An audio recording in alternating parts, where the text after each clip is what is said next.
Hello everyone, welcome to colourful Kannada.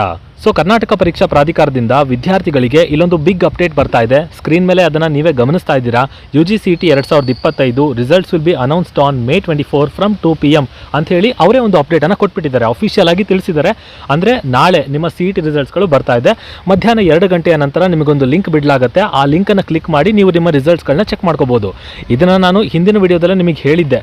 ತುಂಬ ಜನ ನಿಮ್ಮ ಎಕ್ಸೈಟ್ಮೆಂಟನ್ನು ಬಳಸ್ಕೊಂಡು ವ್ಯೂಸ್ ಪಡ್ಕೋತಾ ಇದ್ದಾರೆ, ರಿಸಲ್ಟ್ಸ್ ಬಗ್ಗೆ ಮಿಸ್ಇನ್ಫಾರ್ಮೇಷನ್ನ ಸ್ಪ್ರೆಡ್ ಮಾಡ್ತಾ ಇದ್ದಾರೆ. ಅಂಥ ಚಾನಲ್ಸ್ಗಳನ್ನ ಫಾಲೋ ಮಾಡೋದನ್ನು ಬಿಟ್ಟುಬಿಡಿ ಅಂತ ಹೇಳಿ. ಸೊ ಆ್ಯಂಡ್ ಆ ವಿಡಿಯೋದಲ್ಲಿ ನಾನು ಇನ್ನೊಂದು ಪಾಯಿಂಟನ್ನು ಕೂಡ ಸೇರಿಸಿದ್ದೆ. ಹಾಗೇನಾದರೂ ಒಂದು ವೇಳೆ ರಿಸಲ್ಟ್ಸ್ ಬರುತ್ತೆ ಅನ್ನೋದಾದರೆ ಕರ್ನಾಟಕ ಪರೀಕ್ಷಾ ಪ್ರಾಧಿಕಾರ ತಮ್ಮ ಸ್ವಂತ ಟ್ವಿಟರ್ ಹ್ಯಾಂಡಲ್ನಲ್ಲಿ ಅದನ್ನು ತಿಳಿಸ್ತಾರೆ. ಅದನ್ನು ಒಂದು ದಿನ ಮುಂಚೆನೇ ತಿಳಿಸ್ತಾರೆ ಅಂತ. ಸೊ ಅದೇ ರೀತಿ ಎಕ್ಸಾಮಿನೇಷನ್ ಅಥಾರಿಟಿ ಅವರು ಮಾಡಿದ್ದಾರೆ. ನಾಳೆ ರಿಸಲ್ಟ್ಸ್ ಬರ್ತಾ ಇದೆ, ಇವತ್ತು ಅದನ್ನು ತಿಳಿಸಿದ್ದಾರೆ. ಸೊ ಎಷ್ಟು ಜನ ಆ ವಿಡಿಯೋ ತಲುಪಿತ್ತೋ ಗೊತ್ತಿಲ್ಲ.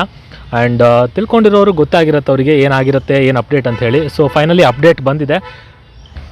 ಹಾಗೆಯೇ 2 ವೆಬ್ಸೈಟನ್ನು ಕೂಡ ಅವ್ರು ಕೆಳಗಡೆ ಮೆನ್ಷನ್ ಮಾಡಿದ್ದಾರೆ. ಒಂದು ನಿಮಗೆ ಕರ್ನಾಟಕ ಪರೀಕ್ಷಾ ಪ್ರಾಧಿಕಾರದ website CET online.karnataka.gov.in UGCET rank 2025 ಲಿಂಕ್ಗಳನ್ನ ಕೊಟ್ಟಿದ್ದಾರೆ. ಇದ್ರ ಮೂಲಕ ಚೆಕ್ ಮಾಡ್ಕೋಬೋದು. ಅಥವಾ carresults.nic.in ಇದರಲ್ಲೂ ನೀವು ಚೆಕ್ ಮಾಡ್ಕೋಬೋದು. ಅದನ್ನು ಯಾವ ರೀತಿ ಚೆಕ್ ಮಾಡ್ಕೋಬೇಕು, ಡೀಟೇಲ್ಡಾಗಿ ಹೇಗೆ ಬರುತ್ತೆ, ರಿಸಲ್ಟ್ ಶೀಟ್ ಹೇಗಿರುತ್ತೆ, ಇದೆಲ್ಲದ್ರ ಬಗ್ಗೆನೂ ಕಂಪ್ಲೀಟಾಗಿ ನಾನು ಮುಂದಿನ ವೀಡಿಯೋದಲ್ಲಿ ಮಾತಾಡ್ತೀನಿ. ಅಲ್ಲಿವರೆಗೂ take care and stay safe. ಈ ರಿಸಲ್ಟ್ ಅಪ್ಡೇಟನ್ನು ಆದಷ್ಟು ಜನಕ್ಕೆ ಶೇರ್ ಮಾಡಿ. ಶೇರ್ ಮಾಡೋದಕ್ಕಾಗಿಲ್ಲ ಅಂದ್ರೂ ಪರವಾಗಿಲ್ಲ, ಹೆಚ್ಚು ಲೈಕ್ ಮಾಡಿ. ನೀವು ಲೈಕ್ ಮಾಡ್ತೀರಾ ಅನ್ನೋ ನಂಬಿಕೆ ಮೇಲೆ ನಾನು ಕೂಡ ವಿಡಿಯೋ ಮಾಡ್ತಾ ಇರ್ತೀನಿ. ನಿಮ್ಮ ಸಪೋರ್ಟ್ ಇಲ್ಲ ಅಂದರೆ ತುಂಬ ಕಷ್ಟ ಆಗುತ್ತೆ. ಸೊ ಖಂಡಿತ ಲೈಕ್ ಮಾಡಿ, ಕಂಟಿನ್ಯೂ ಮಾಡಿ. Thank you.